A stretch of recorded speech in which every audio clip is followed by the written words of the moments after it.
has okay, let's play some damn shit. Is specifically coming from the mind of man, labeled God. I don't believe in a male, patriarchal, external God who subjugates its will on us. I just don't believe that. But the Christian faith depends upon this separation from you and God, this division between you and God. God's over there, and I'm over here. He's bringing out that whore. So much so that they say that if you don't please that God, you'll be in eternal separation from that God. So the concept is all about dangling a carrot in front of you called God, and then don't even think about it. That God unless you please that God. It's like Eeyore following the carrot on a stick. Well, I believe Jesus was telling us the kingdom of heaven was in us, and that we can ask mountains to move, and it is our faith that heals us. I think these are statements that God isn't external, that God is within us. The kingdom of heaven is within us. This is horseshit. The Father and I are one, just as you are one with me. Right? So it comes down to this idea that the church doesn't work without this separation, this division of a God who's going to rule over us. But what's so fascinating to me is that once you start looking at what Jesus supposedly says in the Bible, with the kingdom of heaven is within you, the Father and you are one, and all those things, you start to realize that he wasn't teaching about a male. Suck my slut. Oh my God! He's teaching about something bigger, something broader, something more beautiful. In Hinduism, the consciousness of God is the Sit, and we are the Sit Sati, the individual sparks of consciousness. And when you look at it from that perspective, God is this greater awareness, this greater understanding of something bigger and more beautiful. And when you look at it from that perspective, and you start to realize it's not a male patriarchal God, it's just this greater energy of the universe, the greater energy of it all, right? And it's funny because if I say a word like source, instantly I get people who get mad at me using the word source, right? I typically use the word God, but the struggle comes with people who don't think of God the way I do, because I think God is love and compassion, and I can't tell you how many people will come onto my channel who are not Christian, who will come out and immediately say, God is sexual, evil, horrible, nasty, and demonic, and satanic. I get nasty comments about that all day long. And the interesting thing about those experiences, even those experiences who claim to be atheists or whatever, even they're talking about an external God. They're talking about something that's separate from them, right? Now, I'm a firm believer that when it's said in the Bible, lift up a rock and there I am, I think that statement is about God as everything and everyone. I think the experience of the world is God, and we live within this experience of God. Using the Hindu version, we are the individual sparks of consciousness within the one God, right? We are creating our world. As a man thinketh, so is he. We're creating our world within the consciousness of God. Now, if we take it out of spirituality altogether, we drop it into science, what you end up with is understanding that everything you're looking at is nothing but atomic energy in motion. It's just atoms, and over 90% of the atoms is an empty space. But the rest is just motion. It's just energy in motion. I believe when our eyes are open and we're looking at that rock that the I am is under, it's literally saying that this energy of the universe that science is defining, I believe that's God. I believe that we live within God. The Father and I are one. And this external God that we have to bow down to or be subjugated to or please, it will keep you forever separate from the understanding of your direct relationship with God in the present here and now.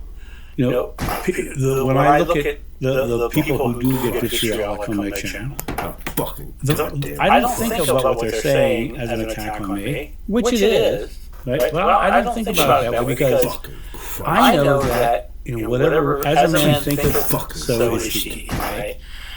These people are vitriolic and angry because that's how they're thinking. Goddamn Christ. They're in this separation, in this anger. They're fighting for this separate God. And they're coming and being vitriolic Jesus. to support their righteousness. Holy Ghost, Christ. What are they getting? They're getting arguments. They're getting angry at people who don't believe the same as they do. Who might see something that they're believing. Jesus. That because of this, and this.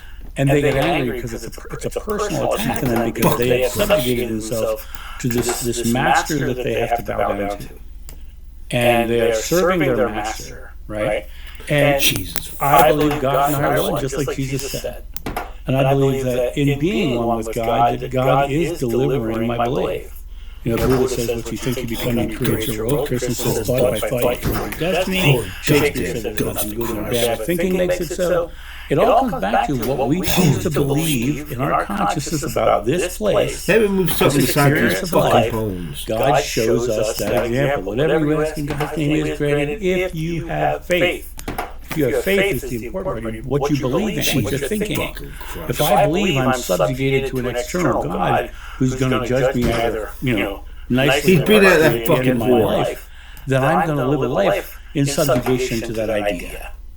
And the reality of it is, if you truly believe that God is love, which the book of John says, and perfect love drives out fear, all of those other things are fearful. That idea of judgment at the end of your life being separate from God is all just fear-based ideologies. The question you have to ask yourself is why churches lean into that. They're not leaning into it because that's the doctrine. They're leaning into it because that's what works for their institution. The institution created by Constantine in the 4th century, right? They are supporting the institution which has doctrines that tell you these are the things you must believe. And they become harsh and cruel to people who don't believe the same as they do. I said I'm a recovering Catholic. I can't tell you how much angry that made several members of my family that I used the word recovering. Well, it's true. I'm recovering from the harsh doctrines, right? At least I've recovered pretty well. But it's true. The doctrines are harmful. I've seen it thousands and thousands of times with thousands of people in private sessions. Every day I get beautiful messages telling me how the videos are breaking me free from these horrific doctrines and dogmas that have harmed people. Fucking Christ. And what is the number one doctrine? That there's this mean God who's going to judge you at the end of your life that you have to please. This concept of this external force that you must please, this external master you must please. That is the one thing the church cannot survive without. If God and you are one, that means you don't need a church, you don't need a priest, you don't need any of those things because it's already within you. The kingdom of heaven is within you. That's from the Bible, right? Well, if the kingdom of heaven is within you, you don't need a church, you don't need a priest, you don't need any of the doctrines. You don't need the concept of transubstantiation, believing that that's the body of blood, goddamn Holy which Ghost was never spoken of by Jesus. Never. He never said, do this every Sunday. Holy Ghost. Never said that. The concept is very interesting because this concept of a master you must please is so disempowering. But Jesus washed his disciples' feet to show that he was no better than they. He told them to take heart because he had overcome the world, which means, look, I did it. You can too. It's not about some male, external patriarchal God that's judging over you. It's about you stepping into a direct relationship with God within you, the kingdom of heaven that's within. Find that beautiful place and be that love that is God. And then the rest of it falls away. And the anger and the vitriol that is thrown about is not believing the same as they. Understand, it's anger and vitriol. And all negative emotion comes from fear. All negative emotion comes from fear. And fear is always rooted in the past. Because in the present moment, it's just an emotional reaction, but it's always an emotional reaction to either past experience or an expectation that something negative might happen in the future because we believe that because of our past experience. Fear is always rooted in the past, which is what all religions are. They're not present. They're not in the I am moment. I am that I am. They are in the past. And it's not even the past of the time of Jesus. It's the time of Constantine in the 4th century and beyond. It has nothing to do with the love that Jesus spoke of in the Bible itself. I think if Christians would let go of this concept of this external master that must please and start living what Jesus says in their Bible, then you would see the world change in a dramatic way. The world would suddenly become far more loving because they will know you're my disciples by how you love one another. That's the important part of this. It's the love. God, the And fucking to me, that's the goddamn most Holy important Ghost. part of every aspect of this. Is the idea that love is a choice, and love is the direct relationship. God, the God fucking is Holy that Ghost. And that, my friends, is my thought on this. You guys have a great day, and I'll talk to you soon. See ya. Bye. God damn it. Hey guys, if my work on this channel helps you in any way, shape, or form, and you want to go to the next level of clearing out your subconscious of all of that theological conditioning, here's a couple things I'd like to offer. You don't need them. I'm not telling you that you have to have them. I'm just offering them. These are a way for me to help you. They're also a way for me to Suck my fucking dick.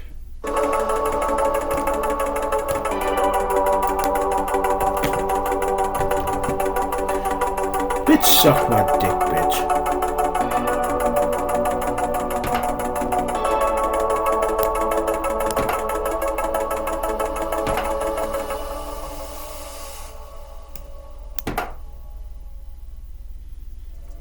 Suck my motherfucking dick.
damn it.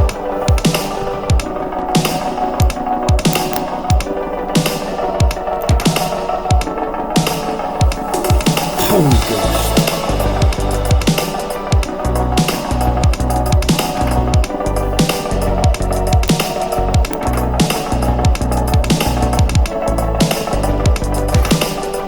Holy Ghost. Holy Ghost.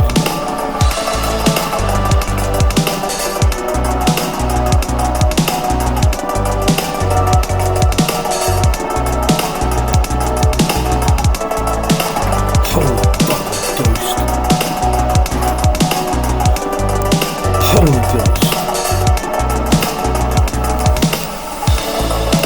Holy Ghost.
I just fucked up with goddamn cancers, bitch.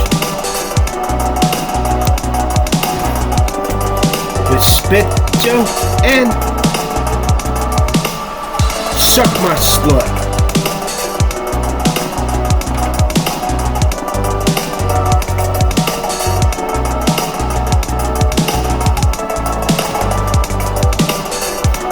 Fucking God.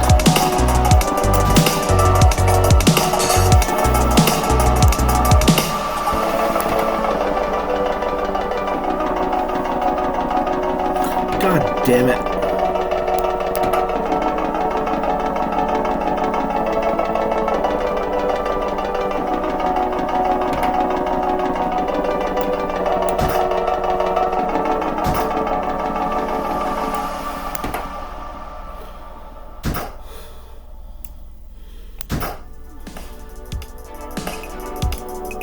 God fucking damn it.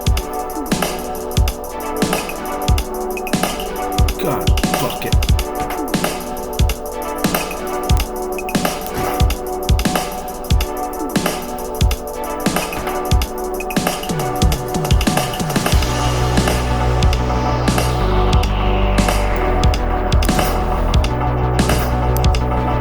These fucking poems.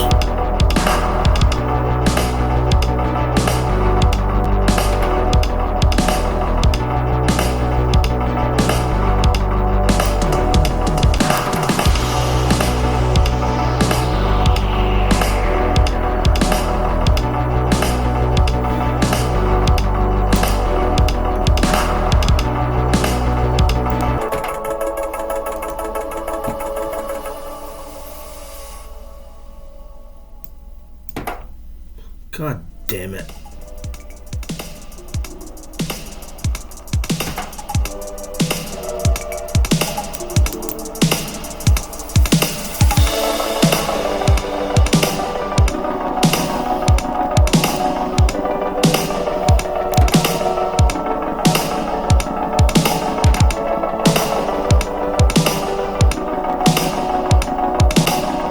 God fucking damn it.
Yeah, fucking Christ.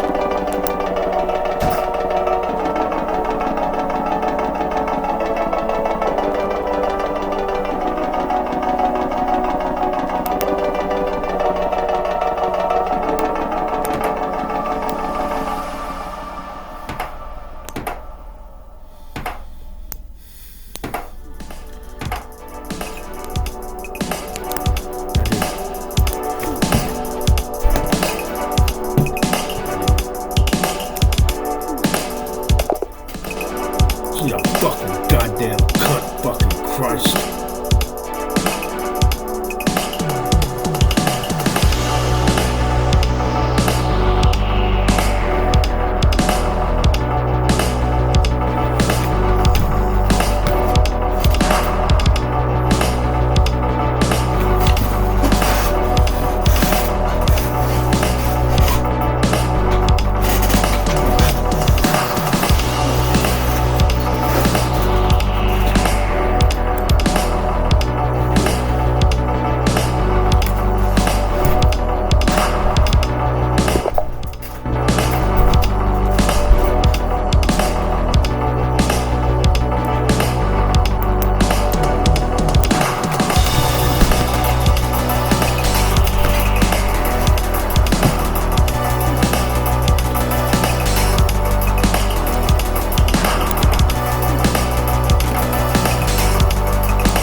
He's bringing out that whore!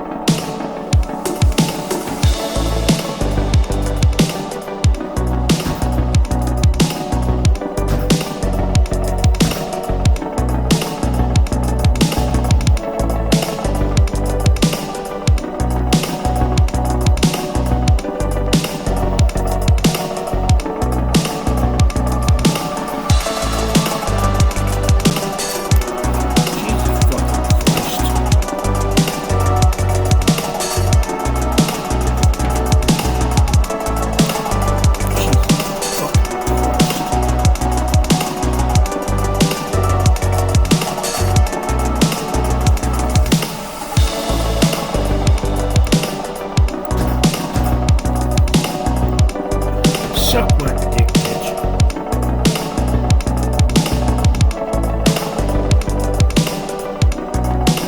I'm fixing to eat your rook. Not cutting off your left ear.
Jesus fucking Christ. So fucking goddamn fucking cunt Christ.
here's the thing.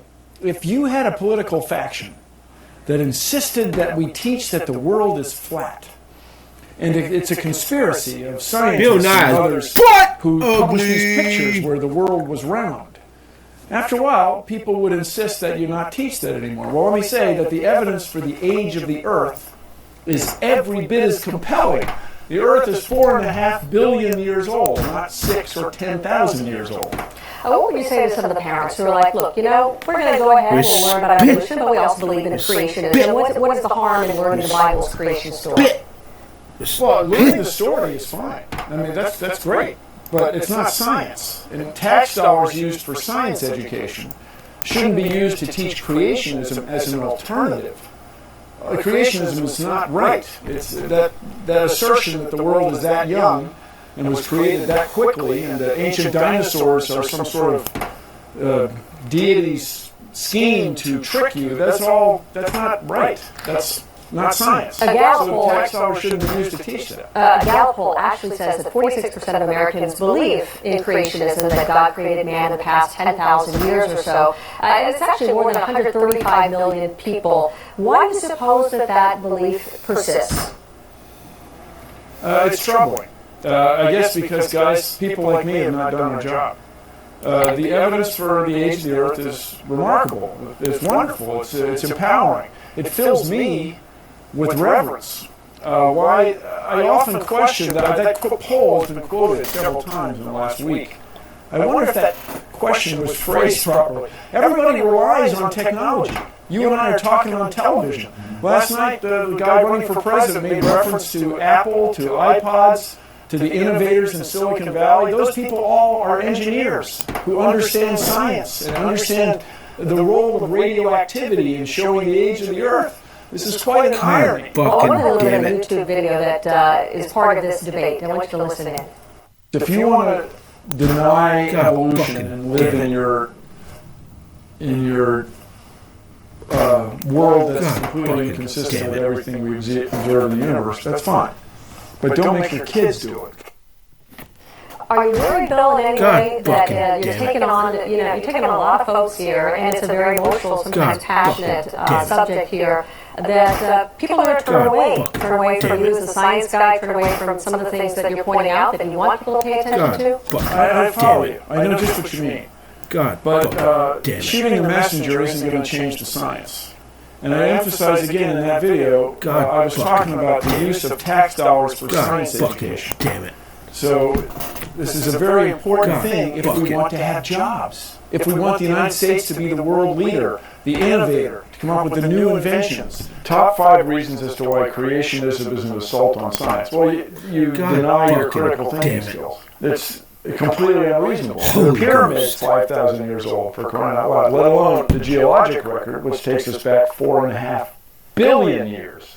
So to ignore everything that you can see in nature, this is completely unreasonable. I'm trying to be respectful. When I was 9 years old, the Earth got 3 billion people. Now we have 7.2 billion people. We are not going to be able to provide for all those people without science, without sufficient...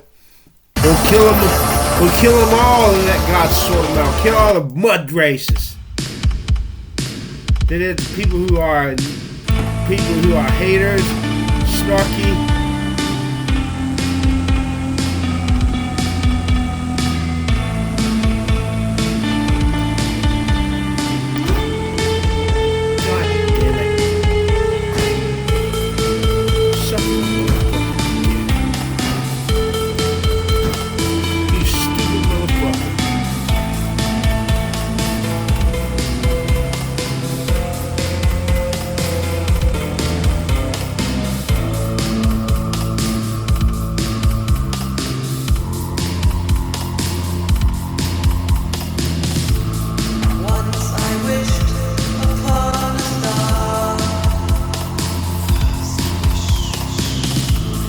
I dicked up both the whores.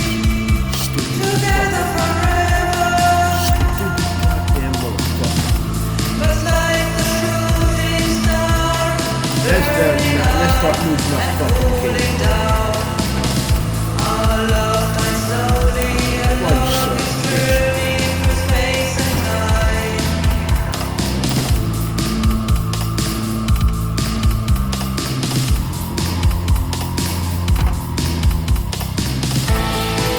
That's fucking gay. Son of a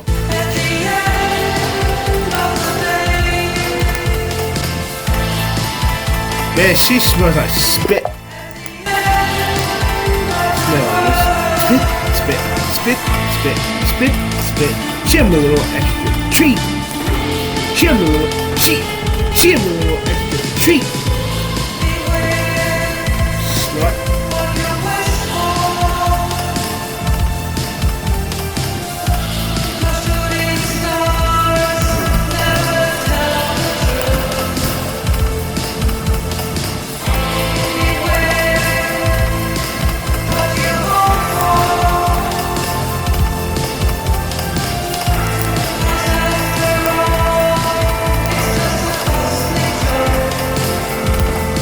Just what the hell?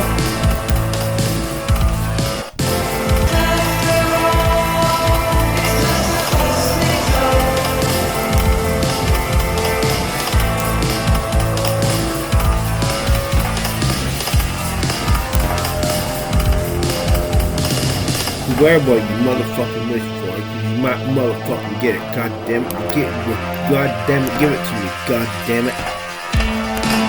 Give it to me, God damn it. Shit.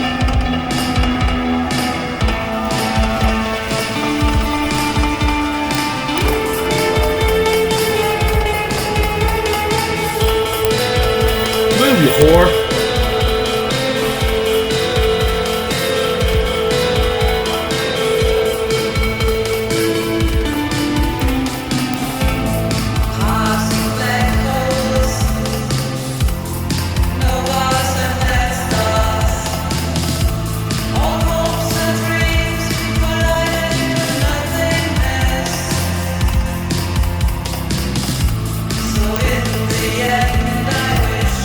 God damn it.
Stupid!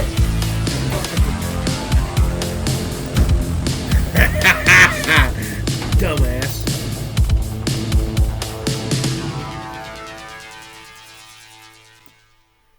Beware what you wish for. I wish for good looks. Son of a bitch. Suck my motherfucking slut. Now I need to start moving this fucking king.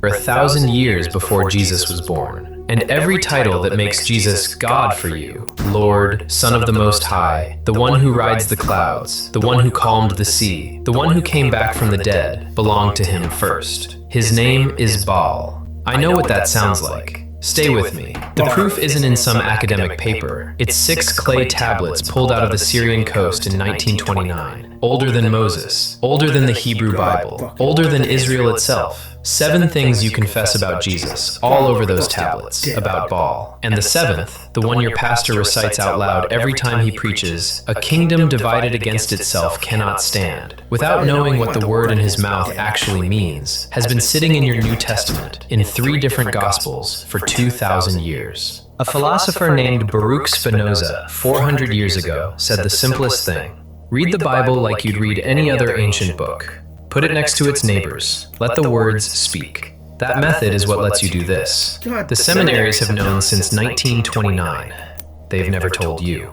Let me show you who Baal really was. Start with the simplest thing, the title you say every time you talk about your faith. Jesus is Lord. You've said it, you've sung it. Romans 10:9 puts it as the line you have to say to be saved. Confess with your mouth that Jesus is Lord, and you'll be saved.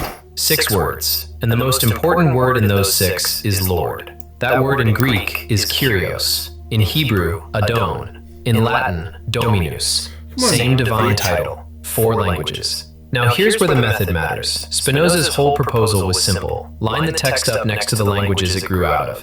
Don't read the New Testament alone. Read it next to its neighbors. So let's do that. In the languages spoken around ancient Israel, Hebrew, Phoenician, Ugaritic, there was one word everybody shared. 3 letters they wrote in their alphabet. They said it Baal. And in every one of those languages, it meant the same thing. Lord. That was the word. Across the whole region. For 2,000 years before Christianity existed, Baal was the local way of saying the Lord. Same way Christians say the Lord today without specifying which one. In the tablets dug up at a place called Ras Shamra, the storm god got called Baal so often that eventually the title became his name, the Lord, the One. You see where this is going. When the first Christians, writing in Greek, called Jesus Kyrios, the Lord, they were using the Greek version of a title that, across the whole region, had a face attached to it. The face had a name. The name was Baal. I'm not making this up. Pull up any standard Bible dictionary, they'll tell you the same thing. Adon, Baal, Kyrios, Lord. Translations of each other. Same divine slot, different mouths. Every time you sing, He is Lord, every time someone leads worship and stretches that word out, you're using a title that, in the language of the people who lived next door to ancient Israel, was the proper name of a god. I want to be careful. The point isn't that the word Lord is wrong. The point is what it carried. There was already a Lord in that region when Christianity got there. He had a story. He had a mountain. He had a wife. He had battles he'd won. The slot wasn't empty when the first Christians filled it with Jesus. It was occupied. The translators who put the New Testament into English knew this. They chose not to mention it. Because once you see that Lord was a title before it was a name, you have to ask who else fit that title. The rest of this video is the answer. They told you Son of God was the thing that set Christianity apart. That Jewish religion didn't have any concept of a divine son. And then suddenly Jesus shows up saying he's the Son of the Most High, and the world changes. I'm telling you, the slot was already there. Luke chapter 1, verse 32. The angel Gabriel walks into Mary's room and tells her about her son. He says, and these are the exact words, He will be great, and will be called the Son of the Most High. Son of the Most High. Just keep that phrase in your head. Now I'm going to show you who else had it. Those 6 tablets from Ras Shamra lay out the family tree of the gods. At the top sits a god named El, 1 syllable, means God.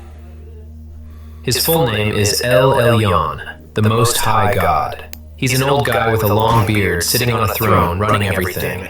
And he has sons, lots of them. The most important son, the one who eventually rules the world from his father's throne, is Baal. Baal is the son of El, son of the Most High God. You read that right. This is how the people who lived around ancient Israel actually saw it. Baal sits just under his father. He runs the meetings of the Council of Gods when his father isn't there. He carries out his father's orders on earth, sitting at the right hand of the Most High, carrying out his will, ruling for him. Does any of that sound familiar? Here's where it gets worse. Deuteronomy 32, verses 8 and 9, the Song of Moses. In your modern Bible, it probably